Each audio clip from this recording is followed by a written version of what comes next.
গো, তুই তো আমার জন্য ভালো খোঁজ নিয়ে এসেছিস। এই গ্রামে যে দেখছি ঘরে ঘরে গরু, আমি আমার লোভ আর সামলাতে পারছি না। মশার রানী ম্যালেরিয়া, আপনি এখন লোভ সংযত করুন। আমাদের আগে আসল কাজটা সারতে হবে। ধুর ধুর, তুই চুপ কর দেখি। ডোবার পচা জল খেয়ে খেয়ে আমার পেটে একেবারে জড়া পড়ে গেছে। চল আমরা ওই বাড়ির গোয়ালে ঢুকি। কিন্তু মশার রানী ম্যালেরিয়া, কোনো কিন্তু নয়, চল আমার সাথে। এই কথা বলে মশারানী ম্যালেরিয়া তার চেলা ডেঙ্গু মশাকে নিয়ে কেশবদের গোয়ালের কাছে গিয়ে উপস্থিত হয়। আহা, কি নাদুস নুদুস গরু! এর গায়ে হুল ফুটিয়ে পেট একেবারে ভরিয়ে ফেলবো।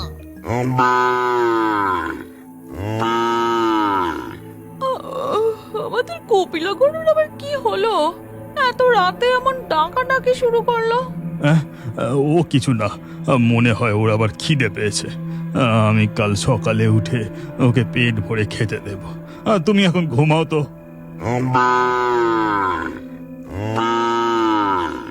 ও বাবা রে বাবা, এই গরুটা একেবারে কান ঝালাপালা করে দিল।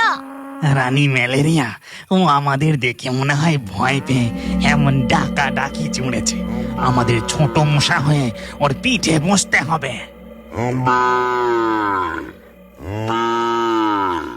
কই গো, তুমি একবার উঠে গিয়ে দেখো না কপিলা কেন এত ডাকাডাকি করছে।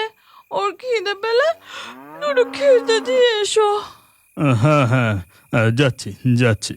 কেশব উঠে তাদের ঘরের দরজা খুলতেই ওদিকে মশা ডাইনি ও মশা ভূত। রানী ম্যালেরিয়া, মনে হয় কেউ এই দিকেই আসছে। আমাদের এক্ষুনি ছোট মশা হয়ে যেতে হবে। হ্যাঁ হ্যাঁ, তুই ঠিক কথা বলেছিস। মশা রানী ম্যালেরিয়া ও ডেঙ্গু মশা সাথে সাথেই ছোট মশার রূপ ধারণ করে। তারপর উড়ে গিয়ে কপিলা গরুর পিঠে বসে। তখন কেশব গোয়ালে এসে কপিলাকে বলে, এত রাতে তোর আবার কি হলো? এত ডাকাডাকি করছিস কেন? তোর খিদে পেয়েছে বুঝি? দাঁড়া, তোকে এক্ষুনি খেতে দিচ্ছি। এই কথা বলে কেশব কপিলা গরুকে বেশ কিছু ঘাস খেতে দেয়, কিন্তু সে আবার ডাকতে শুরু করে।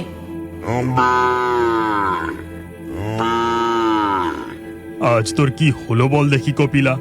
মাঝরাতে এমন করে তো কোনোদিনও ডাকাডাকি করিস না। দেখি তো ভালো করে।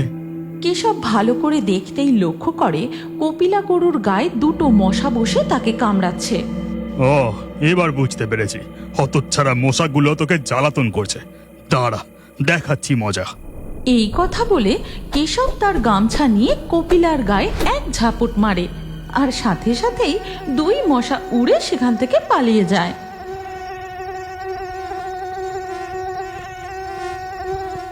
এরপর কেশব ঘরে গিয়ে আবার ঘুমিয়ে পড়ে। এদিকে মশার রানী ম্যালেরিয়া ও চেলা ডেঙ্গু মশা পাশের এক বাঁশ বাগানে গিয়ে তাদের আসল রূপে ফিরে আসে।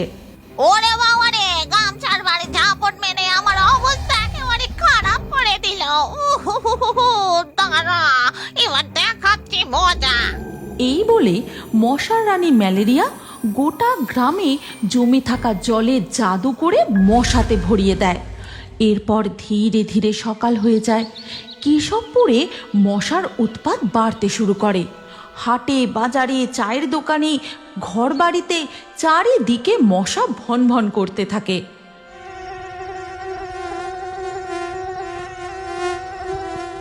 বাবারে বাবা, হঠাৎ এত মশার উৎপাত কিভাবে বাড়লো কি জানি। মশার কামড়ে ভনভনানিতে একেবারে অতিষ্ঠ করে তুলেছে। দেখো দেখো, মশাগুলো আমাদের গরুটাকেও ছাড়ছে না। ওর গায়ে কত মশা বসেছে দেখো একবার। আমরা না হয় ঘরে মশারি টাঙিয়ে শুয়ে পড়বো, কিন্তু গরুটার কি হবে? ঠিক বলেছ তো গিন্নি। আমি বরং গোয়াল ঘরে গরুটার জন্য মশারি টাঙিয়ে দিই, তাহলে ওকে আর মশা কামড়াতে পারবে না। এরপর কেশব ও রুক্মিণী তাদের কপিলা গরুর জন্য মশারি টাঙিয়ে দেয়। মশারির মধ্যে কপিলা বেশ আনন্দেই থাকে। কিন্তু সেই দিন রাত গভীর হতেই মশার রানী ম্যালেরিয়া ও ডেঙ্গু মশা ভূত গোয়ালের সামনে আসে। এ কি, এই যে দেখছি গরুর জন্য বলে মশারি টাঙিয়েছে। এবার আমি কি করে কামড়াবো? ওই লোকটা তো খুব চালাক। আহা, আপনি চিন্তা করছেন কেন? চলুন অন্য গোয়ালে যাই। মশা ডাইনি ও ডেঙ্গু মশা উড়ে অন্য গোয়ালে চলে যায়। তারপর তারা ছোট মশার রূপ ধারণ করে গরুর উপর বসে। এইভাবে প্রতিদিন রাতে একের পর এক গোয়ালে গিয়ে গরুদের কামড়াতে থাকে। একে একে গ্রামের গরুগুলো অসুস্থ হয়ে দুধ দেওয়া বন্ধ করে দেয়। গ্রামে কি মশার উৎপাত শুরু হলো! একে একে সবার গরু অসুস্থ হয়ে পড়ছে। আমাদের গরুটাও দুধ দেয়া বন্ধ করে দিল। এবার সংসার চলবে কি করে? পাশের বাড়ির লতার কান্নাকাটি শুনে রুক্মিণী ও কেশব ছুটে যায়।